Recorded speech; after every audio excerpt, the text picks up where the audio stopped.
A microbiologia é a ciência que estuda aqueles micro-organismos que não podemos ver a olho nu, sejam eles fungos, bactérias, vírus e até mesmo protozoários.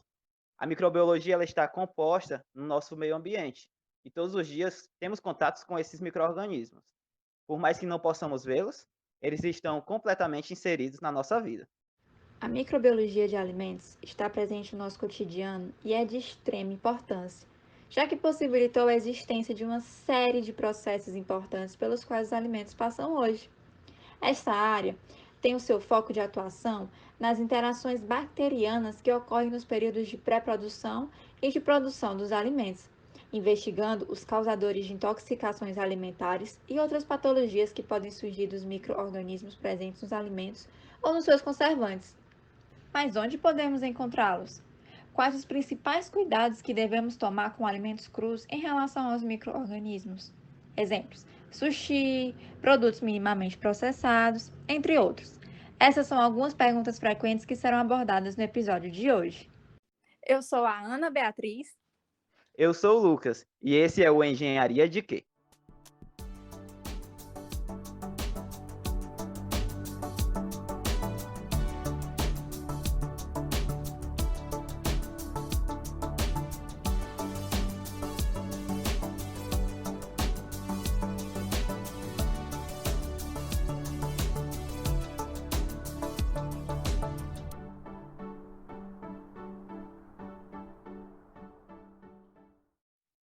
Então, pessoal, estamos aqui com a professora doutora Larissa Moraes, né? Ela é engenheira de alimentos formada pela UFC, pós-graduada pela UFC também, fez seu doutorado na UFC, em Ciência e Tecnologia de Alimentos. Ela é professora atualmente do Departamento de Engenharia de Alimentos nas disciplinas de Microbiologia de Alimentos e Processamento de Produtos de Origem Vegetal. Ela vem aplicando a microbiologia por toda a sua graduação e pós-graduação, e hoje ela vem aqui para ajudar a gente a entender mais sobre as curiosidades e as principais perguntas que envolvem o estudo da microbiologia na engenharia de alimentos e no nosso cotidiano. Então, professora, a senhora pode se apresentar por algum momento?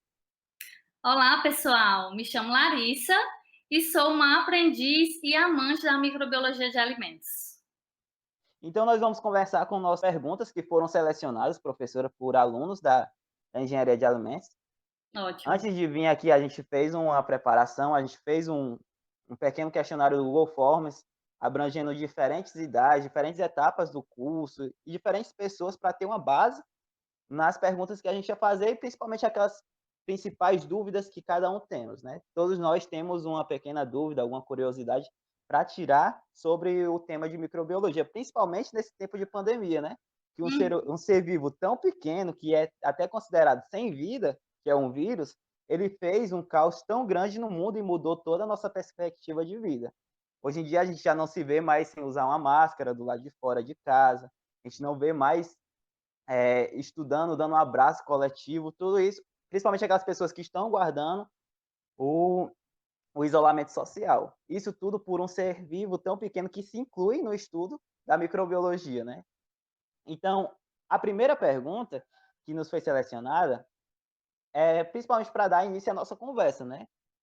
O que é a microbiologia de alimentos e o que é que ela estuda em si, professor? Então, gente, a microbiologia de alimentos, ela é uma ciência que vai estudar a relação dos micro-organismos com os alimentos. Então, quando a gente estuda a microbiologia de alimentos, nós podemos entender como esses micro-organismos eles podem influenciar as características dos alimentos. Esses micro-organismos eles podem causar alterações nos alimentos.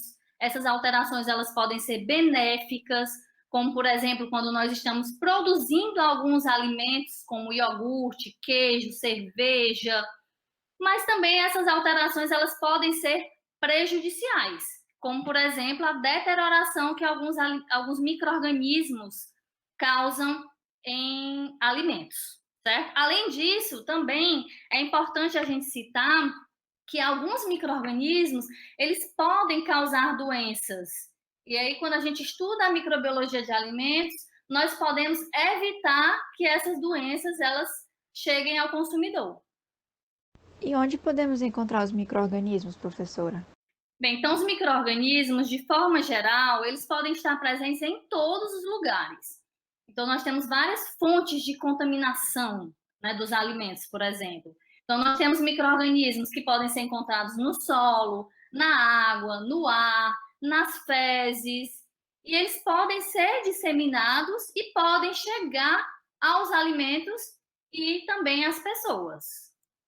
Então, professora, principalmente nesses momentos, para evitar a contaminação, evitar a deterioração de alimentos, né? Quais são os fatores que favorecem ou cortam o crescimento desses micro-organismos, principalmente nos alimentos? Então, gente, a gente tem, Lucas, vários fatores que vão influenciar o desenvolvimento desses micro-organismos. Alguns fatores que são bem conhecidos, né, bastante importantes, são a temperatura. Então, cada micro-organismo vai ter uma temperatura ótima de crescimento. Os micro-organismos, eles têm as suas especificidades, né? Então, quando ele está na temperatura ótima, ele vai se multiplicar muito bem. Isso pode ser positivo, quando a gente quer que esse micro-organismo se multiplique, e pode ser negativo quando a gente não quer que esse micro-organismo se multiplique. Além da temperatura, nós podemos citar o pH, né? O pH está associado ao alimento. Cada alimento ele tem um pH, o pH está diretamente relacionado à acidez daquele produto. Então, os micro-organismos também têm uma especificidade em relação a isso. Alguns preferem alimentos com pH mais baixo e outros preferem alimentos com pH mais alto. Também a atividade de água para o alimento, né? Então, é um fator que influencia. Alguns micro-organismos preferem alimentos que tenham mais água livre. A atividade de água, lembrando, né, para quem nunca ouviu falar, é a água livre que vai estar presente no alimento, disponível para reações químicas e também para o desenvolvimento microbiano. Então, alguns micro-organismos preferem alimentos que tenham uma maior atividade de água, outros preferem, né, conseguem se desenvolver em alimentos com atividade de água menor. Além disso, outros fatores que também influenciam o desenvolvimento microbiano são os nutrientes presentes no alimento, o teor de oxigênio presente na atmosfera gasosa onde esse alimento se encontra, a umidade também do ambiente, entre outros. Sobre alimentos como bebidas alcoólicas, queijos, achocolatados, entre outros. Quais os micro-organismos utilizados na fabricação? Então, Ana Beatriz, alguns micro-organismos eles são considerados transformadores de alimentos. De uma forma geral, né, esses micro-organismos eles são usados para a produção de alimentos. Então, como é que funciona essa produção? O micro-organismo ele vai ser adicionado intencionalmente ao alimento, à matéria-prima, ao produto que vai ser desenvolvido, e esse micro-organismo ele vai consumir os nutrientes que vão estar presentes naquela matéria-prima e durante o seu crescimento ele vai produzir resíduos do metabolismo. Então esse micro-organismo ele produz várias substâncias que vão alterar as características sensoriais desse produto. Então as características sensoriais elas vão estar associadas à cor, ao aroma, ao sabor, às características que estão muito ligadas ao consumidor, tá? Então a gente tem como exemplos a cerveja, que é uma bebida fabricada através da fermentação do malte, e a gente utiliza para fazer a cerveja leveduras. Então a gente prepara um mosto, adiciona essas leveduras e essas leveduras elas vão fazer a fermentação desse mosto, certo? Então a espécie mais conhecida, né, a mais comum é a Saccharomyces cerevisiae, utilizada para essa fermentação. Também podemos citar em queijos Lactococcus lattes, Streptococcus thermophilus e também Lactobacillus bulgaricus. E também podemos citar outros produtos fermentados, como por exemplo o kefir. Em alguns desses produtos nós temos uma associação simbiótica. Então nós temos vários micro-organismos que em conjunto vão realizar essa fermentação e produzir um alimento específico, como é o caso, por exemplo, do kefir. Ótimo, professora. Então, no mundo de alimentos e bebidas, ultimamente vem surgindo novas bebidas fermentadas, né, que é o caso do kefir e da kombucha, que é como a senhora acabou de explicar, é uma associação simbiótica, ou seja, são mais micro-organismos, não apenas um micro-organismo, como no caso da cerveja, que seria a Saccharomyces cerevisiae. Mas aí é uma associação, ou seja, eles estão aí juntos e fazendo de tudo para crescer juntos, né? Então eu queria saber qual a importância da microbiologia nos aspectos sensoriais e tecnológicos desses novos alimentos fermentados, que no caso seria o kefir e a kombucha. E como funciona essa fermentação, já que são mais de um micro-organismo? Já que, como a senhora explicou lá, eles são extremamente exigentes, né? Eles querem uma temperatura, eles querem uma atividade de água específica, eles querem um pH, cada um diferente do seu, com a sua especificidade, mas como eles vão se unir simbioticamente para fermentar e obter um produto com essas características sensoriais e tecnológicas. Então, como você disse, em alguns produtos fermentados, a gente vai ter essa associação simbiótica dos micro-organismos, como no kefir e na kombucha. E aí, nós vamos poder ter leveduras, bactérias ácido-láticas, bactérias ácido-acéticas, que vão ter temperaturas ótimas de crescimento. Então, de uma forma geral, por exemplo, para a kombucha, a gente faz a fermentação à temperatura ambiente, na nossa temperatura ambiente, né, aqui do Nordeste, a gente faz aqui, cresce muito bem. E aí a gente faz uma segunda fermentação também à temperatura ambiente. Todos os micro-organismos que estão presentes lá, eles vão crescer à temperatura ambiente.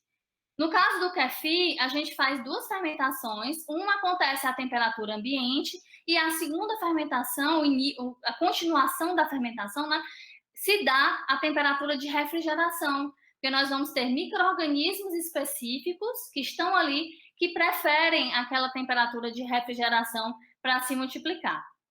Então, essa associação desses micro-organismos, o crescimento desses micro-organismos, vai influenciar diretamente nas características sensoriais desse produto. Alguns micro-organismos vão ser responsáveis pela formação de gás, outros vão ser responsáveis pela coagulação, dependendo do produto, obviamente. Outros vão ser responsáveis pela formação de ácido, pela produção de ácido. E essas características em conjunto formam esse produto fermentado. Daí a gente lembra que quando cada um desses micro-organismos é submetido às condições ótimas de crescimento, ele vai se desenvolver, proporcionando ao produto essas características específicas. É muito importante para a gente trabalhar com esses produtos, né, as indústrias, os engenheiros de alimentos, né, para trabalharem, por exemplo, com a kombucha, que está sendo bastante consumida atualmente, comercializada, né, se encontra em supermercados, você tentar manter um padrão das características desse produto. E esse padrão está associado com essa fermentação e com as condições de armazenamento. Então, se você não tiver cuidado, você pode ter por exemplo, uma grande produção de gás e você pode ter, né, rompimento das embalagens, né, e perda do produto, certo? Falando um pouco mais sobre doenças transmitidas por alimentos, quais os micro-organismos mais letais que podem crescer em um alimento? Então, nós temos vários micro-organismos que causam danos à saúde e podem crescer ou serem veiculados por alimentos. Não necessariamente o micro-organismo ele precisa se multiplicar no alimento para ele causar uma doença, uma DTA. Muitas vezes, dependendo do micro-organismo, a gente só precisa que ele seja veiculado pelo alimento, ou seja, o alimento ele é uma forma de transmissão daquele micro-organismo. Então, se o micro-organismo chega lá, se ele contamina o alimento, a pessoa, quando for consumir aquele alimento, pode ter a doença. Então, nós temos vários micro-organismos que são bastante conhecidos, né? E de acordo com a OMS, que é a Organização Mundial de Saúde, ela cita, né, as 12 principais bactérias que são mais letais mundialmente. E entre essas 12 principais bactérias, nós vamos ter a E. coli, o Staphylococcus aureus, a Salmonella, Campylobacter e a Shigella, que são bactérias que podem ser transmitidas, né, veiculadas por alimentos. Ah, muito obrigado, professora. E eu queria complementar essa pergunta anterior, perguntando quais são os principais sintomas de quando você tem uma intoxicação alimentar por esses principais micro-organismos. Então, os sintomas, né, das doenças transmitidas por alimentos, eles são bastante similares. Então, os principais sintomas são dor de barriga, diarreia, náuseas, dores de cabeça, né? São os sintomas mais comuns. Dependendo do micro-organismo e também da imunidade da pessoa, esses micro-organismos, né, eles podem causar doenças com sintomas mais severos, como perda de locomoção, né, perda da respiração e chegar até a óbito também.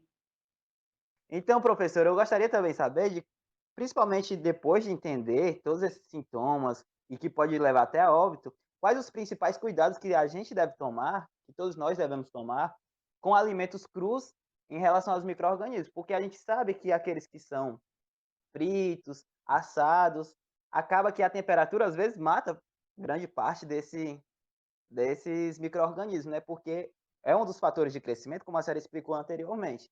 E agora com esses alimentos crus, como no exemplo o sushi, né? Ele é muito.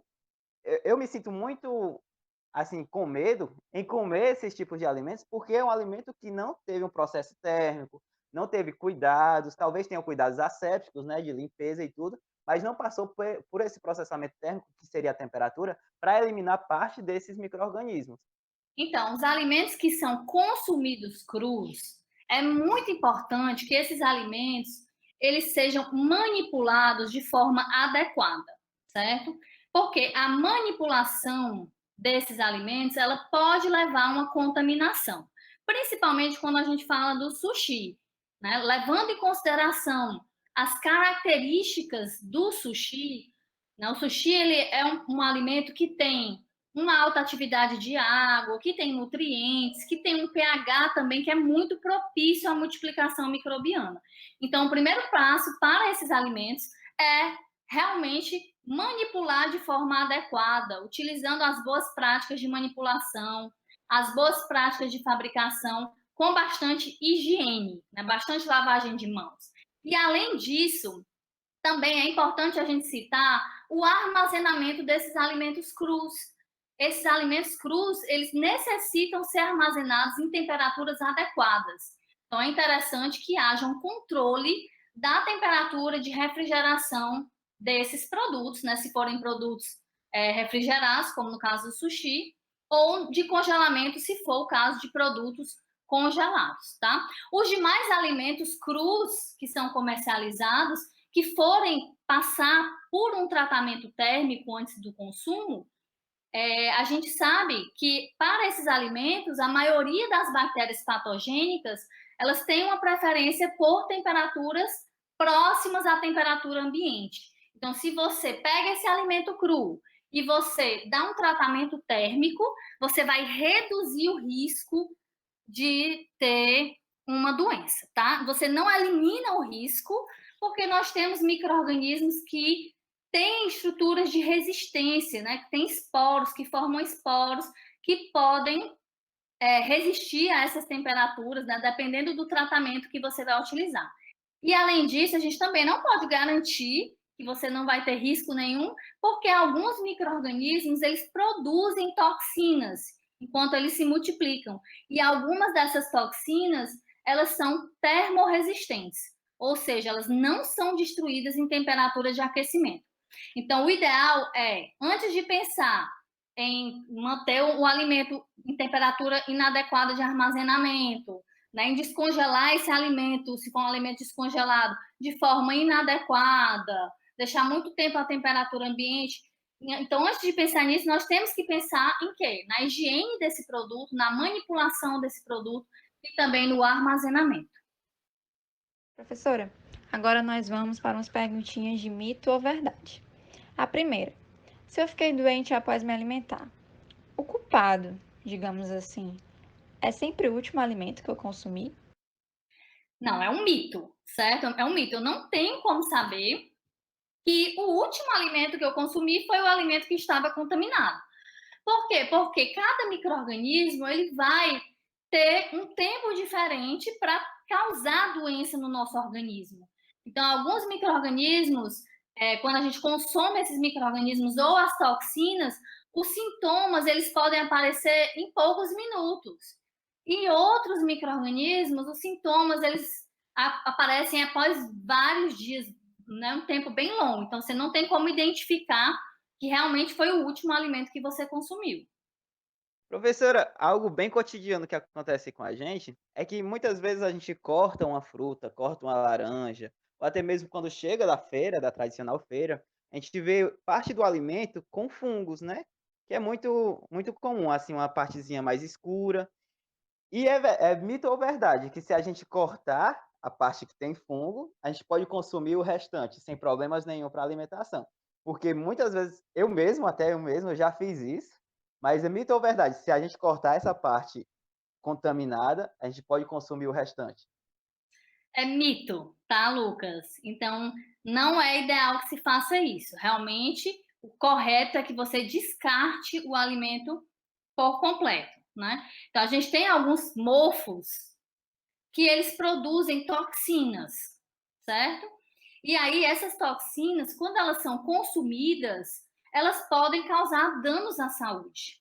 Normalmente, essas toxinas, elas causam danos a longo prazo, ou seja, são efeitos crônicos.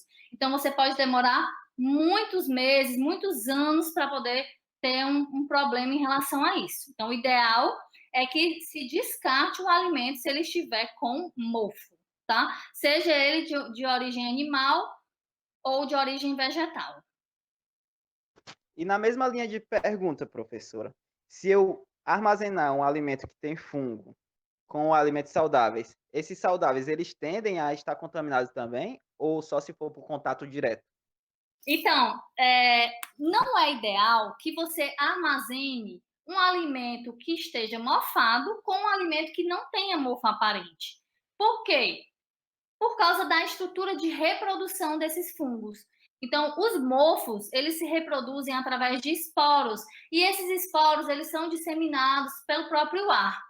Então, se você tem um alimento que uma parte está mofada e o restante não está, um alimento que está mofado e eu guardo juntamente com outro que não está mofado, com certeza a parte que não está visível em questão de dias irá aparecer o crescimento.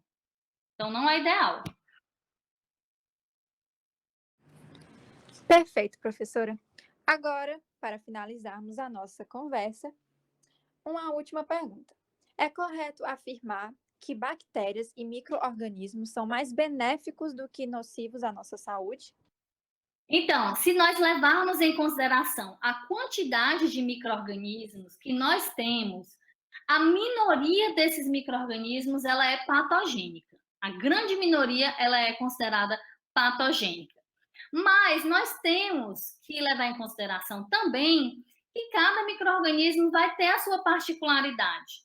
Então, é preciso que nós possamos conhecer cada um desses micro-organismos para, assim, conseguir evitar os micro-organismos maléficos. Da mesma forma, conseguir aproveitar os micro-organismos benéficos. A gente que trabalha na parte de alimentos e tudo, percebeu que houve uma revogação, né? A antiga lei que regia a microbiologia, os parâmetros microbiológicos em alimentos, ela foi revogada, né? E um dos grandes impactos, assim, principalmente para a indústria, foi a quantidade de amostras, principalmente no plano amostral da salmonela, que antes eram 3 amostras ou 5 amostras, agora, na maioria, elas são até 10 amostras, né? E para a indústria isso são perdas, porque perdas assim, entre aspas, vão ter que tirar mais, vão ter que gastar mais com amostras do que anteriormente. Teve um propósito ou algo assim, ou foi só para aumentar mesmo a quantidade de amostras? Então, essa nova legislação, né, a RDC 331, que começou a valer agora há pouco tempo, ela está bem mais exigente que a antiga legislação, né, que era a RDC 12, que por muitos anos, né, ficou responsável aí por esses padrões microbiológicos de alimentos. Então, realmente, Lucas, essa legislação, ela está, sim, bem mais rigorosa, como você falou, né? O plano amostral, ele, né, para alguns micro-organismos, a gente precisa de 5, às vezes até 10 unidades amostrais, e além do plano amostral, da quantidade de amostras por lote, nós também tivemos alterações em relação aos tipos de micro-organismos, para alguns alimentos, até alguns metabólitos microbianos, né, como algumas toxinas, algumas análises bem específicas, elas entraram. Então, assim, o objetivo com certeza não foi prejudicar as indústrias, mas sim garantir a saúde dos consumidores, garantir a inocuidade, garantir que realmente aquele alimento ele vai estar apto para o consumo, na minha visão, certo? Infelizmente, a nossa conversa chegou ao fim, né? Abordamos um tema importante e interessante, que é a microbiologia de alimentos, né? Esperamos que esse episódio tenha sido tão enriquecedor para você quanto foi para todos nós, né? Obrigado, professora Larissa, os estudantes e a todos os ouvintes. E esse é mais um Engenharia de Quê?